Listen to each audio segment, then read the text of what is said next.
All right, today I'm going to begin with a very simple and easy picking exercise. It's got two notes. There they are, E and B, with a downstroke and an up. And we can make that a little smaller of a motion if we want to do it faster.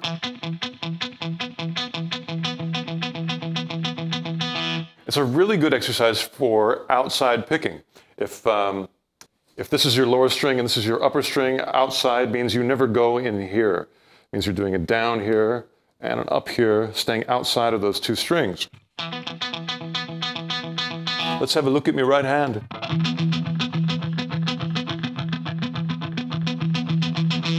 Now, you would think, why would you ever want to learn such a simple exercise? It's too simple for me because I'm a complicated guitar player. What I want to do is I want to expand this by using a mathematical pattern. That's why I brought the whiteboard today. I'm going to actually inflict some math upon your brain. And here's what I'm going to do. I'm going to take an E minor triad, which is very useful in rock and heavy metal. That's the sound of E minor. And an E minor triad is three notes, E, G, and B. And it doesn't even matter how you play them, it's going to be a triad. I'm just going to play it like that to get the sound in your ear. So now you know what it sounds like, and let me write those notes down, because here's where the math comes in. I'm going to write down E, G, and B, and then I'm going to do it again, because the next one's going to be the next octave up. So this is how most guitar players play arpeggios, is they start at the bottom note, and they go dun, dun, dun, dun, dun, dun, and they can sweep pick it, you know, or however they do it, they just start at the bottom and they go all the way up, and that's the way most people play arpeggios. But what I wanted to do is I wanted to break up the notes a little bit, and so I'm going to skip the G, and I'm going to go straight from the E to the B. So let's write it this way. I'm going to write E and B is our first little thing. And that's easy to play, because that's basically the power chord that we started with. Back to our picking exercise. Let's actually play it on the 12th fret in 12th position. Again, this is so easy, it's no worries. The next part, I'm going to take the same principle, but I'm going to start with the G note, skip the B, and go to the E. So you can sort of see the pattern forming. You skip the middle guy. And so that is G and E. Now, playing this one, with guitar, it's unlike piano. You have different choices of where to play the notes. So you could play G and E like this. You could do it, but I'm going to do it like this. Now there you actually have to skip a string. You're not playing the A string. You're playing the G there and the E there, and you're skipping over the A string. But the picking is the same. You're still doing a down there and an up there, outside picking.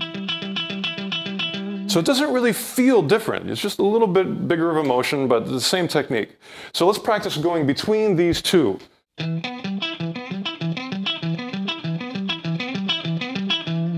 Now, picking-wise, it's easier. Just doing the same thing over and over again.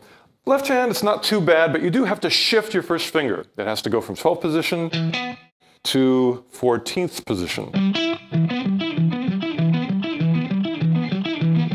But you can get it. Let's keep going. The next one, you guessed it, B to G.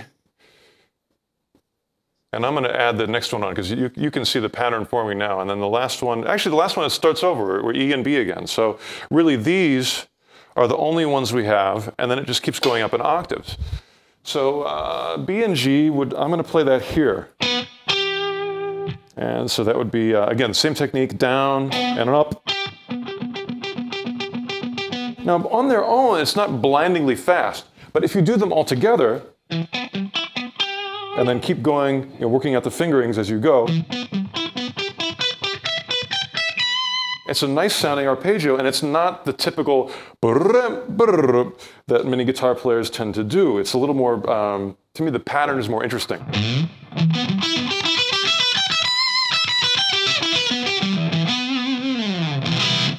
A glorious sound.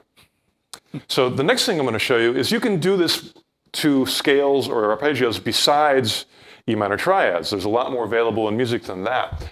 And I'm going to give you the other maybe most useful sound in heavy metal, which is C Lydian, sort of corresponds to this. It's the the typical heavy metal progression. If you're going like,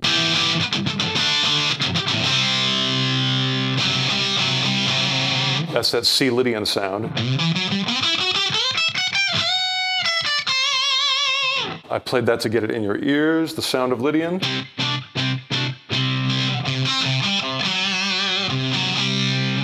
And to me, the most important notes in Lydian, of course you can play the whole scale, but I don't want to play the whole scale. I just want to play what to me is the coolest notes. In this case, in the key of C, we've got C, got the third, which is E. The most important note to make Lydian sound like Lydian, which is the sharp 4, and then the 5, F. So I'm going to use 4 notes. In the triad, we had 3 notes. In C Lydian, we've got 4. So give me a second to erase this. I feel like a real classroom teacher. You can start calling me Mr. Gilbert. Don't do that. That'd be weird. Okay, so our notes are C. I gotta remember them. E, F sharp, G, and then again, we're gonna go up an octave, so I'm gonna put another C. Oh, I'm running out of room, let's see. I think it's gonna be all right. I'll put one more F sharp just to make sure. All right, and we're gonna do the same thing. We're gonna skip over. So we've got C. I'm gonna go a little faster this time because you guys, you know the principle now. C and F sharp, you guessed it. E and G. F sharp and C. And G and E. Do we have another one? C and F sharp. Oh, we're back to the beginning. So there's 4 of them this time. 4 little 2-note sets. So again, the challenge when you work this stuff out is figuring out the fingering. Because on guitar, C and F sharp, that one's pretty easy because it's going to be, it would be a big stretch if you don't do it this way. So I'm just going to play through them. I'm going to give you the answer, which would be...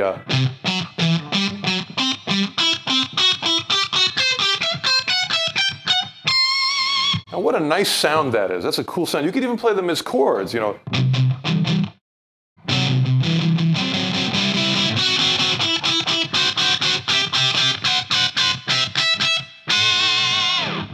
And to me, that's a really, even though it's math, like it's not even though, because it's math, it sounds good.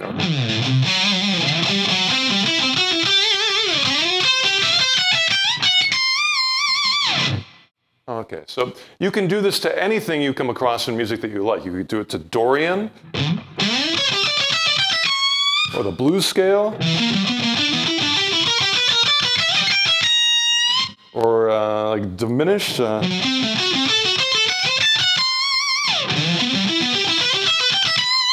And there's back to our E minor triad. So it's a way of breaking things up by skipping the middle note and trying to choose the best notes to give you the flavor of the mode or arpeggio that you're playing. That's it. Enjoy the notes, play the good ones, and rock and roll.